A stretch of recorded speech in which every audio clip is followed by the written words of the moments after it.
ইতিমধ্যেই জানতে পেরেছি যে নেত্রকোনা মেডিকেল কলেজের জায়গার কি অবস্থা রয়েছে। আমার কাছে যে বিষয়টি সবচেয়ে দুঃখজনক মনে হচ্ছে যে আমরা যখন কোনো একটা কাজে যাই, সুনির্দিষ্ট একটা পরিকল্পনা বা সুনির্দিষ্ট একটা প্রস্তাবনার ভিত্তিতে এগিয়ে গেলে সেই কাজটা সুসম্পন্ন হওয়ার সম্ভাবনা থাকে। তো আমি এখন পর্যন্ত যতটুকু জানি, আমি গত কয়েকদিন আগেও মেডিকেল কলেজের উপর একটি প্যাকেজ করার জন্য মেডিকেল কলেজের প্রিন্সিপাল মহোদয়ের বক্তব্য নিয়েছিলাম।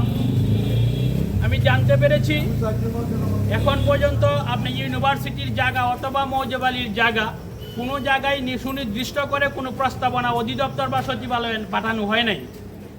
যেহেতু এখনও পর্যন্ত জায়গা চিহ্নিত করে কোনো প্রস্তাবনাই পাঠানো হয় নাই, তাহলে জায়গা আপনি কিভাবে বরাদ্দ হবে, কিভাবে আপনি জায়গা পাবেন?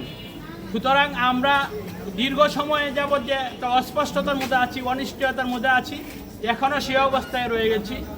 ইতিমধ্যে আমার পূর্ববর্তী বক্তারা দাবি জানিয়েছেন যে আমিও সেই তাদের সঙ্গে সুর মিলিয়ে একই কথা বলতে চাই, অচিরেই মেডিকেল কলেজের জায়গা নির্ধারণ করে যাতে মেডিকেল কলেজ স্থায়ী ক্যাম্পাস হয় সেই ব্যবস্থা গ্রহণের জন্য জোর দাবি জানাচ্ছি। ধন্যবাদ সবাইকে।